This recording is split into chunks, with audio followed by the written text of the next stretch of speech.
দেখি না রাস্তা একটা মেয়ে, ফটো মটো কিচ্ছু দেখতাম না আমরা পড়ার সময়। মেশকাত পড়ি যখন, তখন উস্তাদে মজাক করে বলছে ইমাম তো খান, তার জন্য বিয়া করা ফরজ। আমি বুঝিনি, রাগারাগি হয়েছে অনেকবার, ক্লাসে তুই উঠে গেছি আমি তখন। পরে আমার এক সাথী বুঝেছি, তুমি তো ইমাম তো খান বুঝোইনি। কি হয়েছে বলে যে জিনা করার সম্ভাবনা, তার জন্য ফৌরান বিয়া করা ফরজ, এইটা কইছে। তার মানে আমি এটা বুঝাইতে চাইতেছি, বিশেষ করে ছাত্র ভাইদের, মেশকাত পড়ি মেয়ে আর ছেলে কি করে, তাদের শাহওয়াত যৌনতা এটা বুঝি না, তখন মেশকাত পড়ি 18 বছর বয়স। আর এখন 6 বছর 7 বছরের ছেলেরা মেয়েরা কি করতেছে, এটার কারণ হইল বাপ মা। ছেলে কানলে ওরে শান্ত করার জন্য তার হাতে একটা মোবাইল দিয়ে দেয়। এখন তার খাওয়ারও দরকার না, এই কি দেখে এটা খাওয়া নিয়ে যায়। তার চিৎকারে বাপ এটার সমাধান বের করছে, মা এটার সমাধান বের করছে, তার হাতে টেলিফোন দিয়ে দেবে। এটার মধ্যে সাপ দেখে, কুচ্ছা দেখে, চুরি দেখে, ডাকাতি দেখে, দাড়িওয়ালারা শয়তানি তো করেই, সরাব খাওয়া, চুর ডাকাত সব টেলিভিশনে এটার মধ্যে দেখা, সব দাড়িওয়ালা। 7 বছরের বাচ্চারা যদি বলা যায় যে মাদ্রাসায় পড়ো, তা না, মাদ্রাসায় পড়বো না, মাদ্রাসায় পড়বো না। কারণ ওটার মধ্যে সে দেখে টুপিওয়ালা দাড়িওয়ালা সরব খেয়েছে, টুপিওয়ালা দাড়িওয়ালা চুরি করছে, ডাকাতি করছে। এটা বালেগ হওয়ার আগ পর্যন্ত তো এইটাই বুঝতে থাকে, এটাই বুঝতে থাকে। আলেমরে দেখলেই তার মেজাজ বিগড়ে যায়, মাদ্রাসার বিরুদ্ধে কথা কয়, মুসলমান হয়ে যায়। কেন? এটি ওই যে মা বাপে শিখেছে টেলিফোন দেয়। এখন মাদ্রাসায় ঢুকছে, এটা তো হাসপাতাল, হাসপাতালের মধ্যে যা রুগী আইছে এরা ব্যক্তি, এই রুগী এখানে ডাক্তার সাহেব যে আছে উস্তাদরা, তারা ব্যক্তি রুগী, রায়ুল আলিলে আলিল, রুগীর পরামর্শ রুগী আর রোগ বাড়ায়। এই বুখারী শরীফ পড়াইতেছি, আমার সামনে স্মার্টফোন রাখা, বুখারী পড়াইতেছি, এর মধ্যে টেলিফোন এসে গেছে, বুখারী বন্ধ করে ওই টেলিফোনে কথা বলছে। ছাত্ররা কি করবে? এই দেশের ছাত্র এখনো, আমি তো বলি এই যুগে যদি আমি হেদায়েতুন নবুয়্বত, আমার ভাগ্যে বোধ দাওরার জুটত না। এই অবস্থা, সিনেমা হল দেখছি না, যাইতে হইলে ভয়ও লাগে, ব্যবস্থা করো পয়সা হাইটা হইটা, বৎসরেও সুযোগ করা যেত। কি সিনেমা দেখবা, ফটো নাই, কিছু নাই, সারা দেশে কিছু নাই। ওই যুগে আমরা লেখাপড়া করছি, কষ্ট হয় নাই, এই ঝামেলায় আমরা পড়ি নাই। কিন্তু এখন দেশটা এরকম হয়েছে, রাস্তাঘাট বাজার শহর তো রইল, খুব মাদ্রাসা হয়ে গেছে বাজার। হুজুর বৈশা রয়েছেন, বালিয়া মাদ্রাসায় যখন ছিলাম, একবার এই রুমে যায়, একবার এই রুমে যায়, শেষ রাত্রে। কেন? যেখানে শুই দেখা যায় শেষ রাত্রে জিকিরের আওয়াজে আমরা ঘুমাইতাম। ওই কোনায় গেলে হেনতে জিকির, ওই কোনায় যায় ওইন জিকির, ওই কোনায় যায় ওখানে জিকির। ঘুমাইমু কেমনে? কালকে সবলে ক্লাস করবো কেমনে? রাগারাগি করতাম। আর 2 হজরত আসলেন, একটা বড় মাদ্রাসা নিয়ে গেলাম, রাতে 3টার সময় আমার ডেকে কয়, ये कहाँ ले आया मुझे, ये तो कब्रिस्तान है, ये मदरसा किसने कहा? 3:30 बज रहा है, ना कोई तिलावत, ना कोई जिक्र, ना कोई सिजदा, ना कोई दुआ। मुझे अभी यहां से लेके चलो, अल्लाह का अज़ाब नाज़िल होगा पूरे बांग्लादेश। रात्रे उनार कोई যায় আমি মাদ্রাসায় যায়, আজান দেয় না, ধরে আজান ভুল, নামাজ পড়াই ইমাম সাহেবরে ধরে তোমার নামাজ ভুল। মানুষ তো বিশাল বড় থানবী শহর খলিফা, লোকে হাজার হাজার আলেম ঘুরতেছে, কিছু বলা যায় না। আমি একটা কথা শোনাইতেছি আর কি করি আমি, আর আমি এলাম সবচেয়ে রসুল, খালি আমার ব্যান রাগ করে। পরে বুদ্ধি করলাম, বাঙালি বুদ্ধি, বাঙালিরা শয়তানি বুদ্ধি করতে, ভালো বুদ্ধি এদের নাই। ভালো বুদ্ধি হইলে তো এই যে না যে মাছ ভাড়া হয়েছে, এরা যদি দাঁড়ায় যায় সত্যিকারের, আমার এই এলাকার মধ্যে গান হইতে দেব না। এই এলাকার মধ্যে বেপরদিগি চলবে না। এই এলাকার মধ্যে শরীয়ত সুন্নত বিরোধী কোনো কাজ করতে দেব না। আরো অনেক তো আপনারা জানেন, বলতে হবে না। আমরা দেশে তো নাই কিছু এই মাদ্রাসাটি ছাড়া, ওইটার ভিতরে ঝগড়া ফাঁসার ঢুকাই দেয় রাজনীতি অরাজনীতি হল না।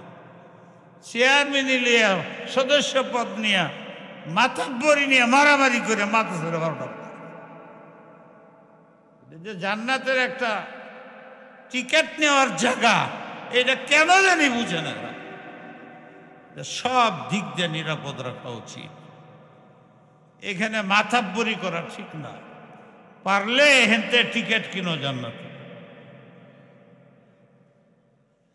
এতগুলো লোক, এটি তো সব এই আশেপাশেরই বেশি। তারা যদি বলে এই এলাকায় শরাব খাইতে দিব না, মদ খাইতে দেব না,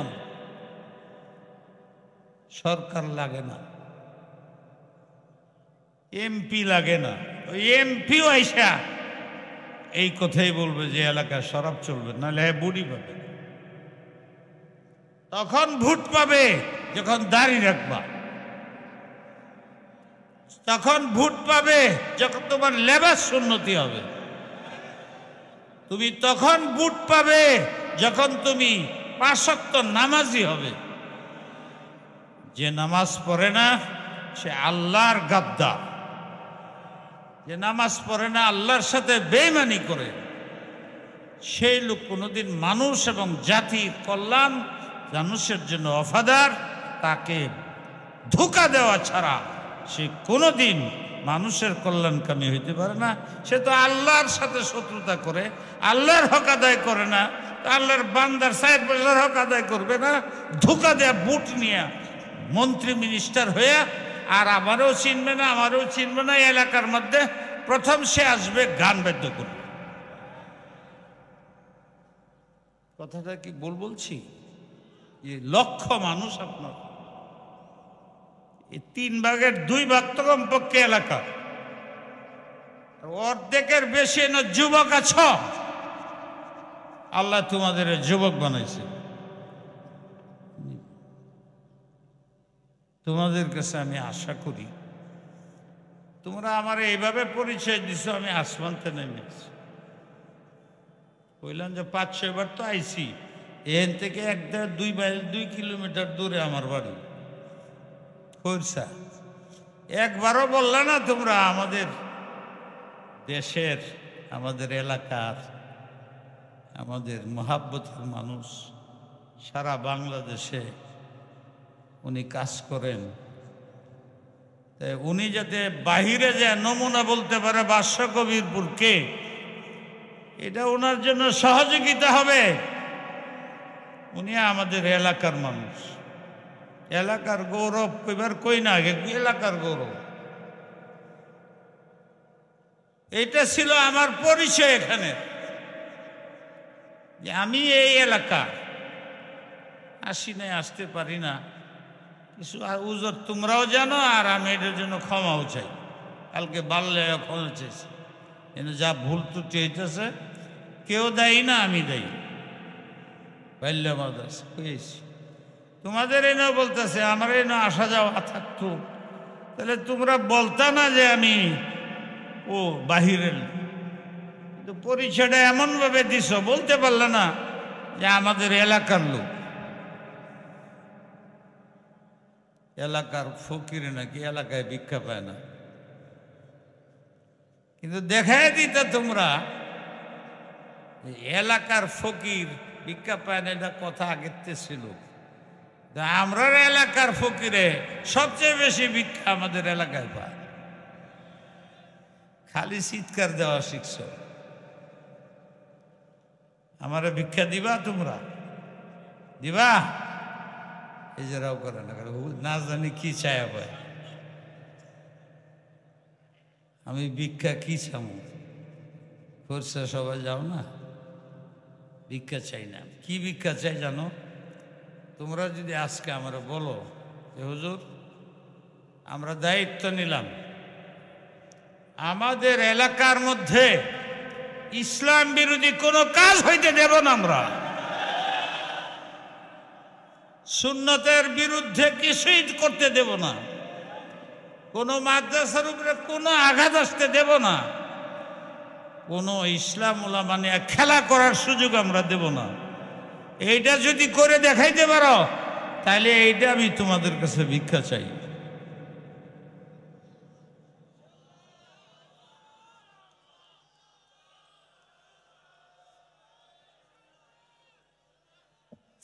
বলো তোমরা ইসলামের জন্য জান দিতে রাজি আছো কিনা, মাল দিতে রাজি আছো কিনা, ইজ্জত দিতে রাজি আছো কিনা? এর চেয়ে বেশি মালদার, বেশি ইজ্জতওয়ালা, বেশি জাহানওয়ালা হবে, আল্লাহ তোমাদের উপরে রহমত বর্ষণ করবে।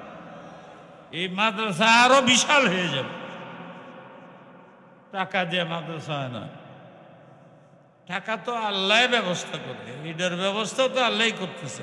সারা বাংলাদেশের ব্যবস্থা আরো হইতো যদি আমরা গুনাহ না করতাম। এই বেঈমানি নামাজ পড়ে না, এর দ্বারা দুনিয়ার শান্তির আশা করা যায় না। হ্যাঁ, যাই বলে সবগুলো ধোঁকা।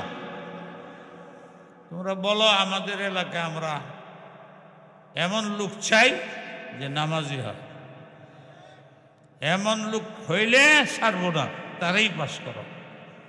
আর এরম লোক এই এলাকার মধ্যে মহাব্বতের সাথে, দরদের সাথে বাইরে বাইরে যাই আমরা গুনাহ, কবর পূজা, এই গান বাদ্য যেমনে পারি আমরা মিটাবো, হাত তুলে আমলে আদা করো। এই ভিক্ষা তোমাদের কাছে চাইলাম। আর আমি ওই আয়াতটা পড়ে আমার কথাটা বলতেছি। ওই যে আমি বললাম যে তুমি যদি 20 বৎসরও নামাজ না পড়ে থাকো, 10 বৎসর না পড়ে থাকো, গুনাই করছো, ফরজ তরক করছো, কবিরা কবিরা গুনাহ করছো, কিন্তু আজকের সবাই তোমার বুঝে আসছে যে আমি কবরে, এই কবরটা যেতে হবে, আমার শরীরের কাপড়গুলো খুলে রেখে দেবে। আর অন্ধকারে হেন তো যাই হোক মাদ্রাসা ভাগ্যবান, ওনার বরকতেই মাদ্রাসা চলে। আরও বহুত বুজুর্গ এখানে ছিলেন, আছে, এলাকায় আছে, মুরব্বীরা আছে। এই এলাকাটার মধ্যে অনেক মুরব্বী ছিল আগে। এখন শূন্যতা দেখা যায়, আল্লাহ পূরণ করে দেখ।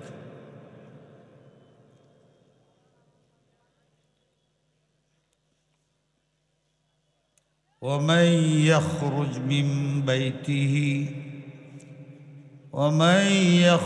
من بيته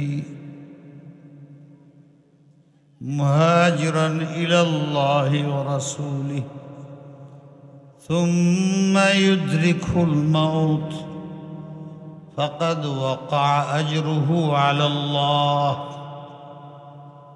এই যে কোরআনের একটা আয়াত পড়লাম, হ্যাঁ,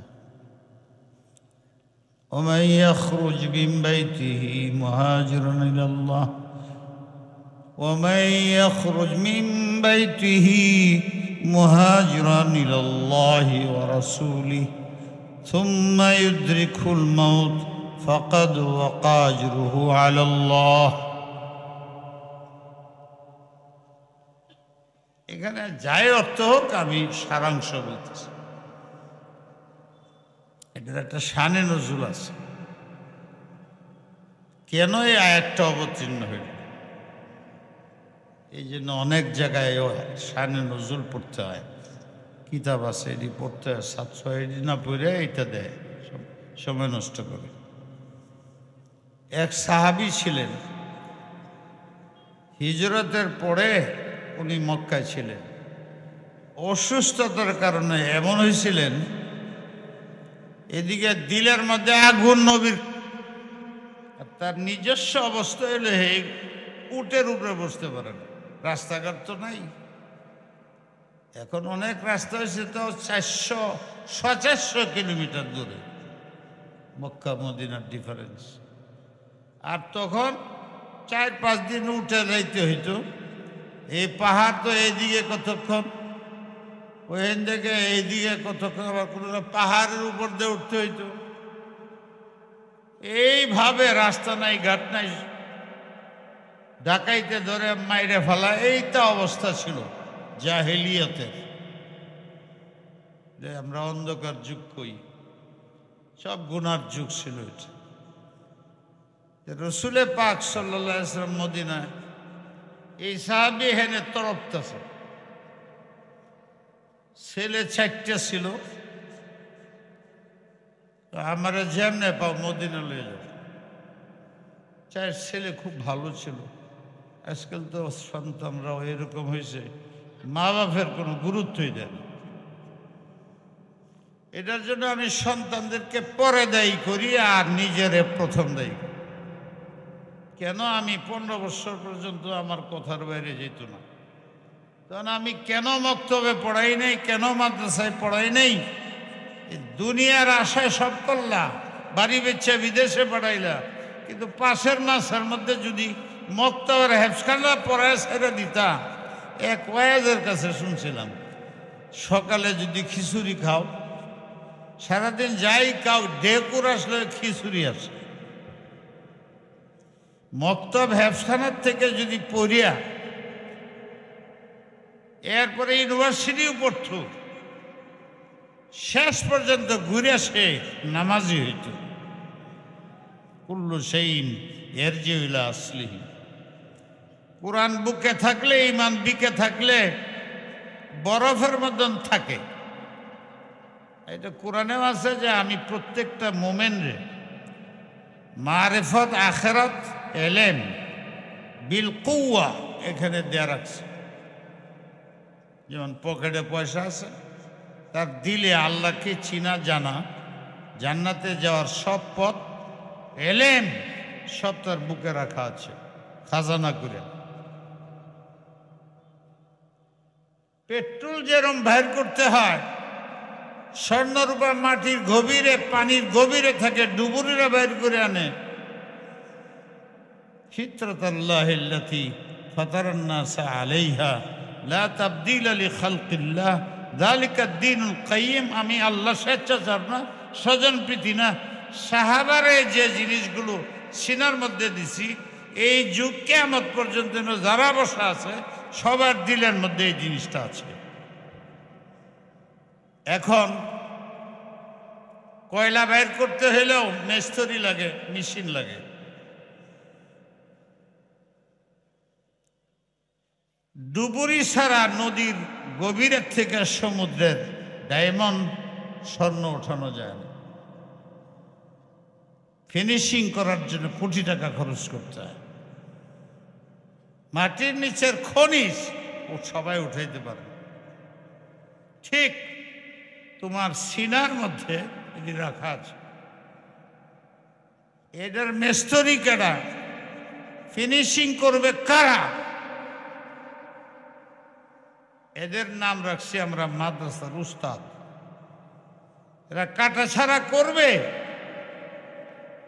ওই যে মাটি আর গাদ ইত্যাদি দিয়ে যে এলেম মারেফত ঢেকে রয়েছে সিনার মধ্যে, এগুলো উস্তাদরা জিকিরের মাধ্যমে সরাবে, এলেমের মাধ্যমে সরাবে, তরবিয়তের মাধ্যমে সরাবে। তখন তার বুকের থেকে এই বাতি জ্বালালে অন্ধকার দূর যে আলোকিত হয়ে যায়, সে নিজেই দেখতে পাবে আল্লাহকে। আয়নার মধ্যে দাঁড়ালে যেরকম বাসে, তোমার সিনার মধ্যে জান্নাত বসবে, জাহান্নাম বসবে। এটা কাজটা উস্তাদরা করবে। একটু আগে আমি বলছিলাম মাদ্রাসা এই কাজটার জন্য তা আমি নিজেই তো রুগী, আমার হাতে তো এটা সরে না। আমার ছেলের চিকিৎসা আমি কেমনে করব? নাসু মাআদিন, বুখারী শরীফ ওই হাদিস আছে, সব আলেমরা জানো। মাআদিনি যাহাবি ওয়াল ফিদ্দা খিয়ারহুম ফিল জাহিলিয়া খিয়ারহুম ফিল ইসলাম ইদা ফাকুহু ইদা ফাকিহু। সমুদ্রের স্বর্ণ রূপা যেমন গভীরে থাকে, পেট্রোল গভীরে থাকে, কয়লা গভীরে থাকে, এগুলোর প্রসেস করে বাইর করতে হয়। এর জন্য মেশিনারি লাগে, দক্ষ লোক লাগে, ইঞ্জিনিয়ার লাগে। ঠিক তোমার সিনার মধ্যে সমুদ্র রাখা আছে, এলেমের সমুদ্র, মারিফতের সমুদ্র, আল্লাহকে চিনার সমুদ্র, জান্নাতে যাওয়ার সমুদ্র, এই সব এখানে রাখা আছে। আল্লাহ দয়া করে আমাদের দেওবন্দের উলামায়ে কেরামরা জাযায়ে খায়ের দেখ। ওনারা একটা পার্টি তৈরি করে গেছেন, ওরা জানমাল ইজ্জত বিক্রি করে না খায়া আরেক দল আল্লাহ এতিম গরিবও তৈরি করে দিছে। কই যাইবে আর এরা মাদ্রাসাতে আসে। এইভাবে লক্ষ লক্ষ কোটি কোটি ছাত্র বাংলাদেশে হাফেজ হয়, কারি হয়, সারা ওয়ার্ল্ডের ভিতরে চ্যালেঞ্জ করে তারা বাংলাদেশকে ইজ্জতের আসনে উঠেছে। সৌদি আরব পারে না, মিশরে পারে না, আমাদের ছেলেদের সাথে তেলাওয়াত করে পারে। যারা এই মেহনত করতেছ, তোমাদের আল্লাহ জাযায়ে খায়ের দেখ। তবে একটা মনে রেখো, মুসাবাকাত টাকার জন্য করো না, টাকার জন্য করো না, তাদেরকে আকৃষ্ট করার জন্য করো যে বাংলাদেশ লেখাপড়ার দিক দিয়া কত আগে আছে। হে আমার যুবক ভাইরা, এই যুবকের এই যৌবন্য তারুণ্যতা থাকবে না। আমারও ছিল নাই, আমারও ছিল নাই, আরো অনেক বৃদ্ধ আছে, করারও নেই। একদিন তোমারও এই অবস্থাই হবে, বন্ধুহীন, দুনিয়াতেই বন্ধুহীন হবে, আখিরাতের কথাই নেই। সালামও দিবে না, আল্লাহ কুল্লাহ পেরে সব রসমি। নিজের কাজ নিজে করে যাও। ভাইয়েরা আমার, এই আয়াতের মধ্যে বলা হয়েছে, বাবাই বলতেছে আমি কিচ্ছু বুঝি না, তুমি আমাদের সন্তান, আমার জীবনের শেষ আশা পূরণ করো। আব্বা কিভাবে নেব? আপনি তো উঠে ঘোড়া কোনোটাতে বসতে পারেন না, কোনোটাতে তো আপনি বসতে পারেন না, রাও করেন না। যে কথাটা খেয়াল রাখেন। আমি এটা বুঝি না, আমার সন্তান তোমরা, আমার নবীর কাছে লয়ে যাও। এর আগে যেন আমার আত্মা না বাইর হয়। ছেলেরা কি করবে? তখন তারা এই যে বাঁশ দিয়ে তা বানায়া বাপের এটার মধ্যে শুয়া একেবারে গলার থেকে নিয়ে নিঃশব্দের রশি দিয়ে বাঁধছে। বাপ ঘুরে পড়ে যায়, খুব শক্ত করে রশি দেব বাঁধছে, যাতে কাঁধে নিলে পড়ে না যায়।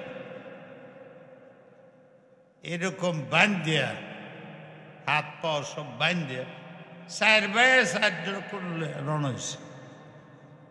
মদিনায় যাইব, হাইটটা 8-10 দিন তো লাগবে। যারা হজ করতে গেছেন তারা জানেন তানঈম একটা জায়গা আছে। আহা, তো আমার সামনে এরকম করলে আমি কি করব? যে সুন্দর কথাটা বলতেছি কাইটা যেতেছে বারবার। কি হয়েছে এখানে?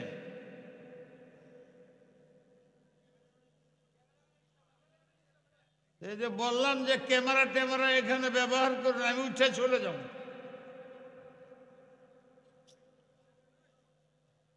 আমার দেশের মানুষ এতই সম্মান দিতে জানো না? অন্য মানুষ আমার সম্মান দিবে না, আল্লাহ দিবে নাকি? এত অনুরোধ করতেছি, দুইটা কথা কইবার জন্য কষ্ট করে। আবার কালকেও যেতে, কালকেও মিটিং আছে, রাত্রে সবক আছে জামি ইসলামিয়াতে 5.5 ঘন্টা আমার সবক পরে দিব, পরে আবার রাত্রে সভা করতে, পরে আবার ঢাকায় সভা করতে। এ তো আমার কথা আসার ছিলই না, বাকি আল্লাহ যে এনে রাখছে এই জন্য আইসি। তো মহাব্বতে তোমরা যদি এরকম করো আমি কি করবো? কথা কাটতে যায় মধ্যে দেয়।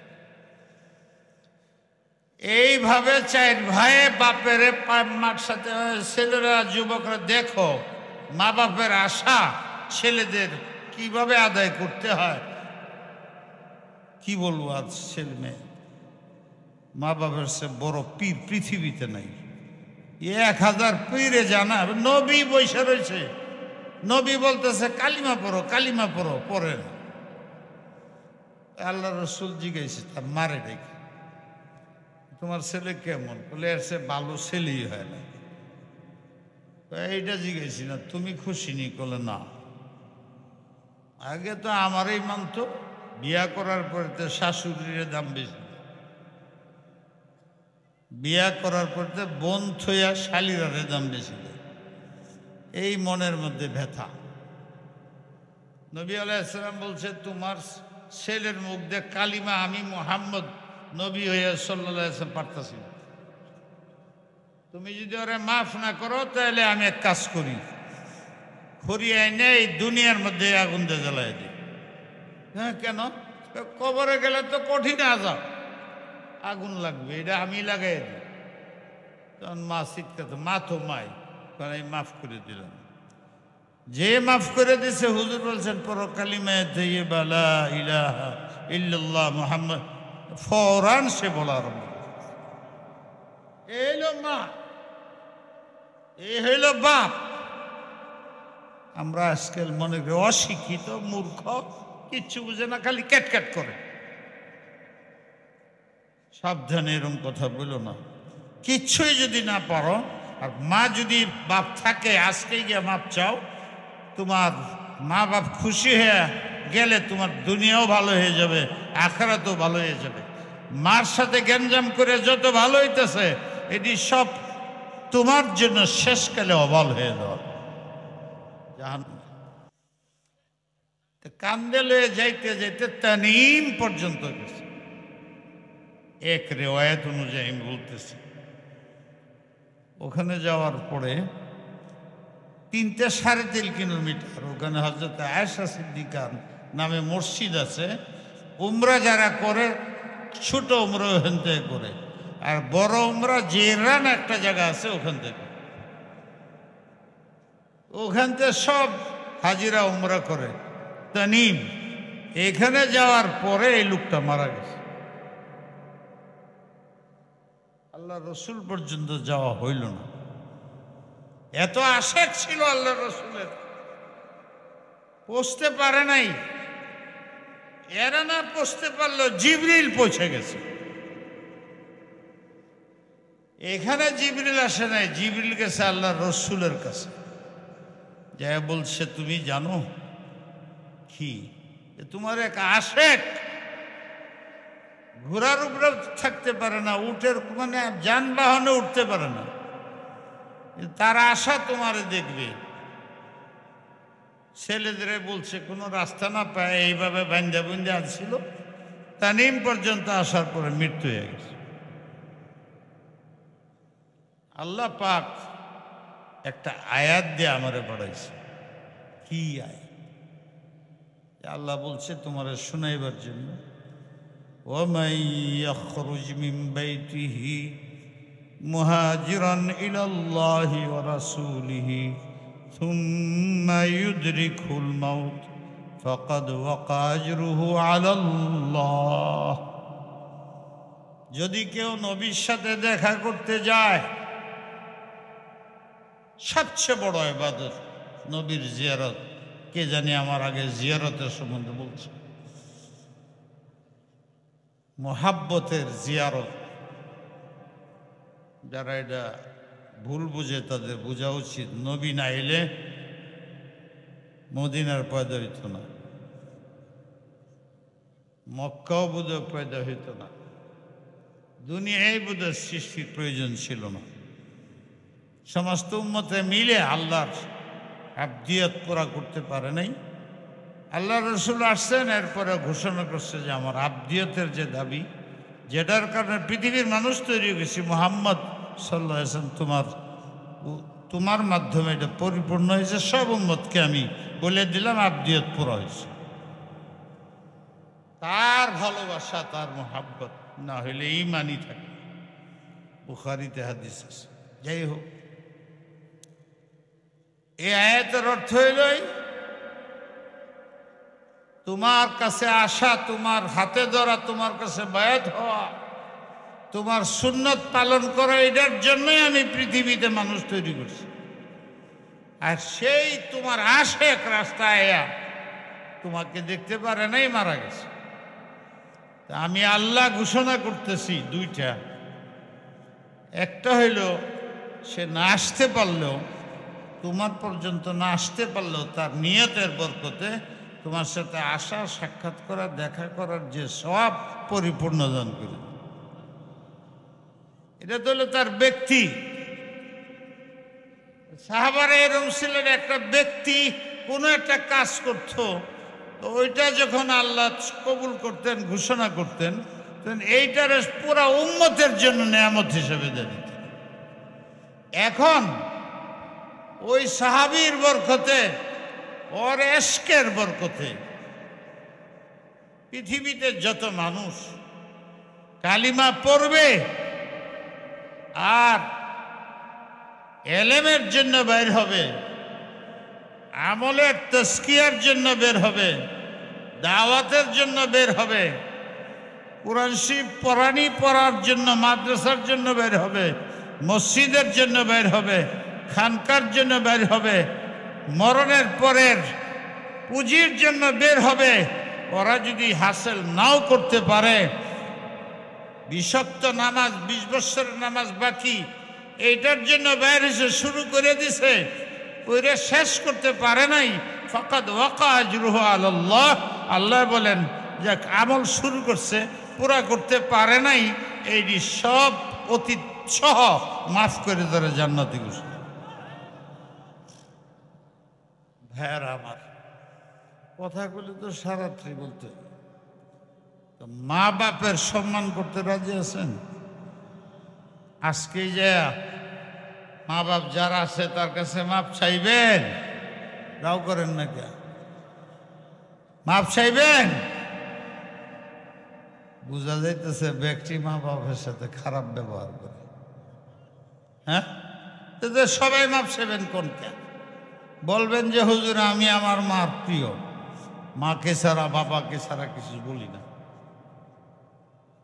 তোমরা তো সবাই করবে মাপ সমুঝে।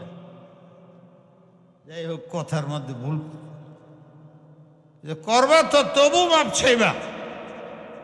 মা খুশি, বাবা খুশি। মুরব্বীদের বিরুদ্ধে কথা বলো না, কলম ধরো না। আজকাল মিডিয়ার কারণে পরে বুঝে যে আমি ভুল করছি, বোধ পত্রিকায় এসে গেছে, কিয়ামত পর্যন্ত তুমি হাজার তওবা করো, দৈনিক 2 দিন পরে 1 মাস পরে পরে বাইরেতে থাকবো, তুমি অমুকের গালি দিছ, অমুকের গীবত করছস, ওনার প্রতি বদগুমানি, এটি সব ওলামায়ে সুর আলামত। তো একটা সাইড ছিল, আমি শেষ করে দিলাম। আর কোনো কাজ আছে? আমার কি বলবো বুখারীর কথা? হ্যাঁ, বল না বললে আমি তো ওয়াজ করতেছি, এইভাবে কথার সময় কাটা। বলাই কথা যে এখন এই কাজ করো, কিচ্ছু বলবে না। হ্যাঁ, বুখারী শরীফের খতম হবে, চুপচাপ থেকে শুনতে রাজি আছেন? শুনলাম যে 80 বছরে, 80 বছরে তো আমার জন্মের আগের থেকে শুরু হয়েছে। হ্যাঁ, বিশাল ব্যাপার, সাহস তো করছো তোমরা। আমি যাত্রা বলি 52 বছর আছি, ছাত্ররা খালি কয় যে একটা মিটিং করেন। আমি চিন্তা ভাবনা করে দেখলাম যাত্রাবাড়িতে এনে অনেক আছে, ফুজলার আবার খালি চাপ দেয়, হুজুর কিচ্ছু করে না। সব মাদ্রাসা হয়, যাত্রাবাড়িওয়ালা কিচ্ছুই করে না, হুজুরে কিচ্ছু করে না। যাত্রাবাড়িতে ফুজলার সম্মেলন করলে 3-4 কোটি লোক হবে, 1, 2, 3, 40-50 হাজার ফারিগিন আছে, সারা ওয়ার্ল্ডে আছে। তো এইটা করতে গেলে 5-7 কোটি টাকা লইয়ে নামবো। বলছি যে তোমরা এনে আমার কাছে 5 কোটি দিয়ে যাও, এরপরে আমি চিন্তা করি। আমি মানুষের কাছে টাকা চাইতে পারি না, এইটা আমার দুর্বলতা। ভিক্ষা চাইতে পারি, ছাত্রদের বলতে পারি, সব পারি। তো এখন খতমে বুখারী, এরপরে তারা পাগড়ি দিবে। আমি তো এত লম্বা অনুষ্ঠান পারবো না। কালকে আবার জোহরের পরে আবার রাত্রে, আপনাদের কাছে ক্ষমা চাই। আর বুখারী শরীফের হাদিস এইটা তো নিচে বইয়া পড়াইতে হবে, আপনারা দেখবেন না মরে, বা হুজুর আছেন হুজুরও করবেন। আমি এই হাদিসটা পড়ি, কোনো ছাত্র যদি থাকে পড়ো, আমি তর্জমা করে দিই। ব্যাখ্যা করা কঠিন, জলদি করো। শুরু করব, তওবা করে ইখলাসের সাথে বসে। কে জানে এইটার দ্বারাই যদি আল্লাহ জান্নাতের জন্য নামটা লিখে ফেলায়। এই কইতে থাকেন আর কানতে থাকেন, কানতে থাকেন, হাসাহাসি নেই। গম্ভীর্য মজলিস, শান্ত মজলিস, আল্লাহ যেন এটা দেখে। পড়ো পড়ো, আমার মুখস্থ আছে।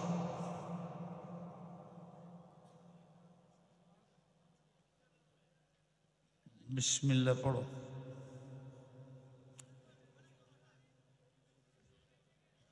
সবাই তো আর দেখা সম্ভব না, আপনারাও চাও করেন না।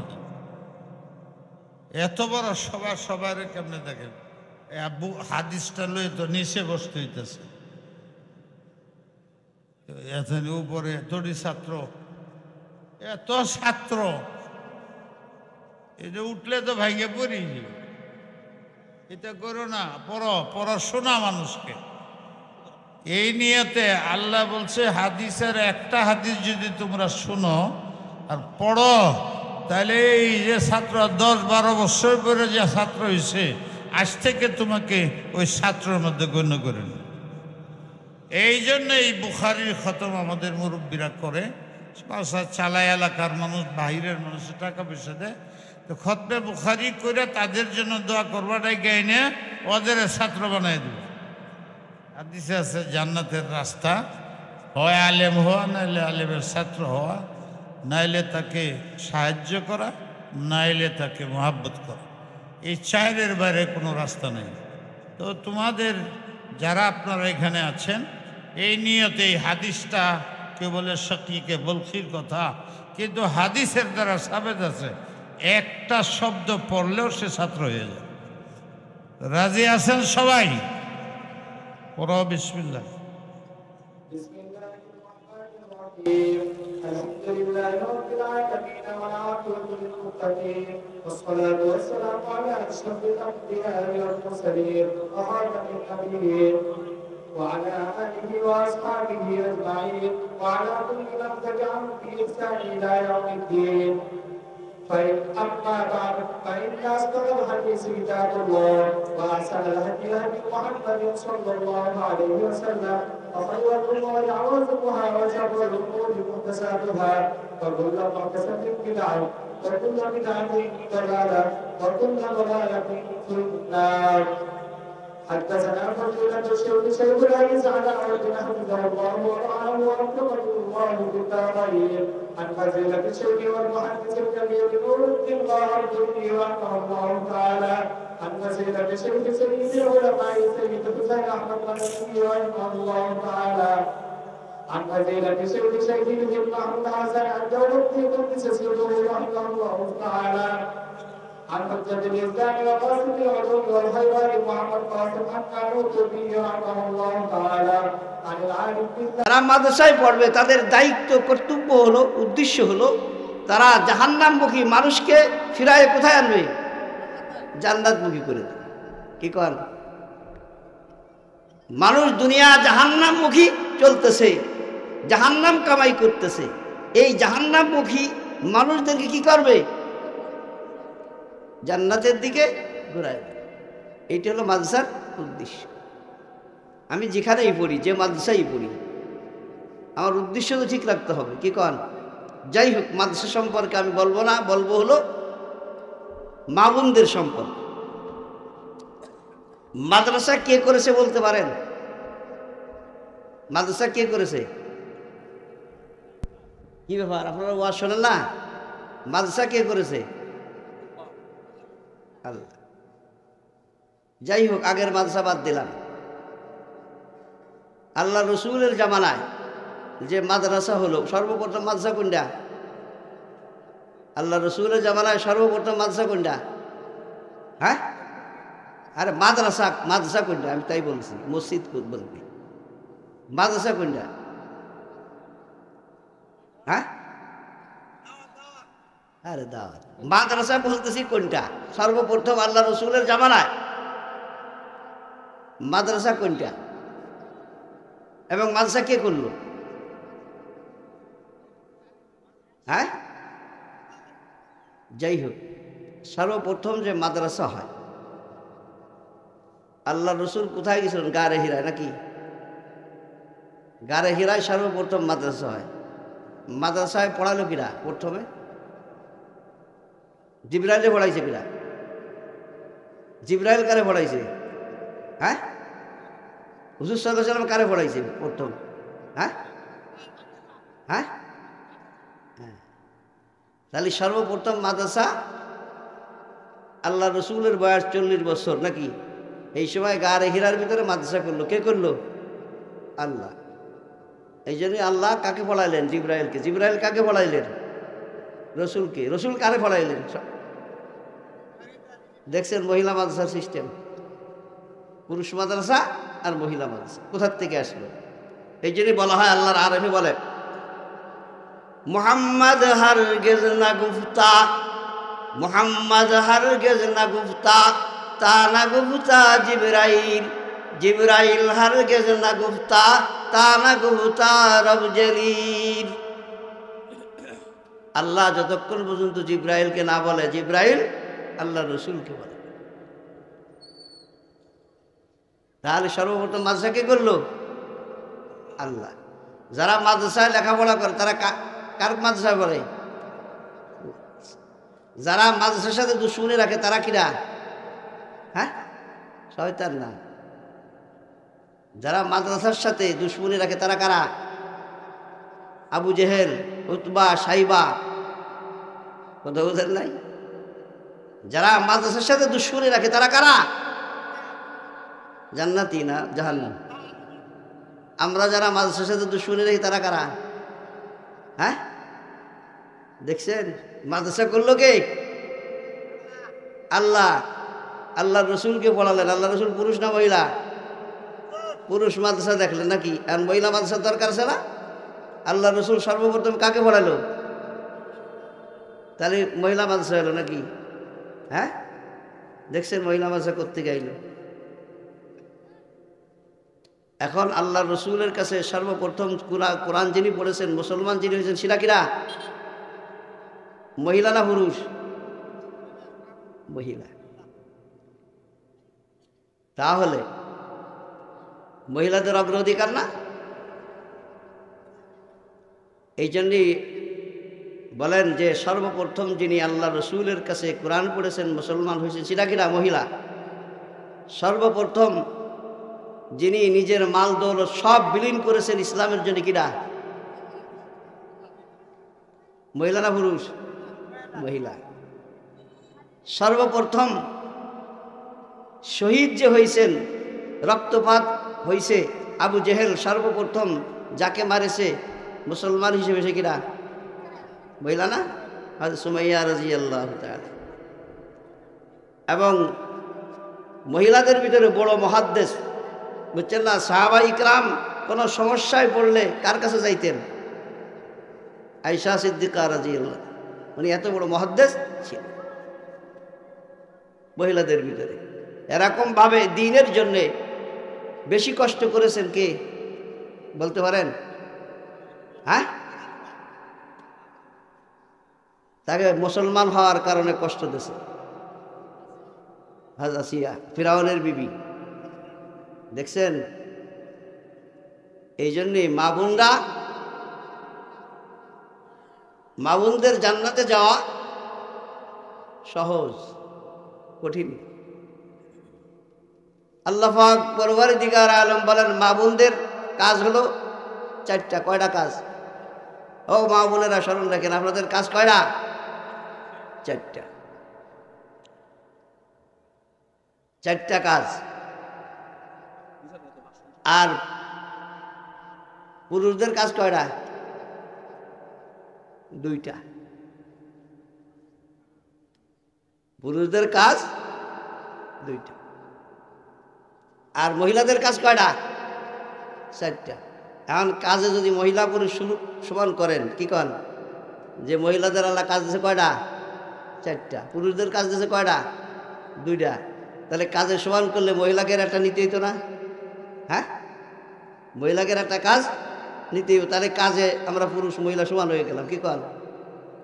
আচ্ছা, তাহলে মহিলাদের কাজ চারটার ভিতরে শোনেন কি কি কাজ। 1 নম্বর, মহিলাদের কাজ হলো মহিলাদের প্রতি মাসে কি হয়?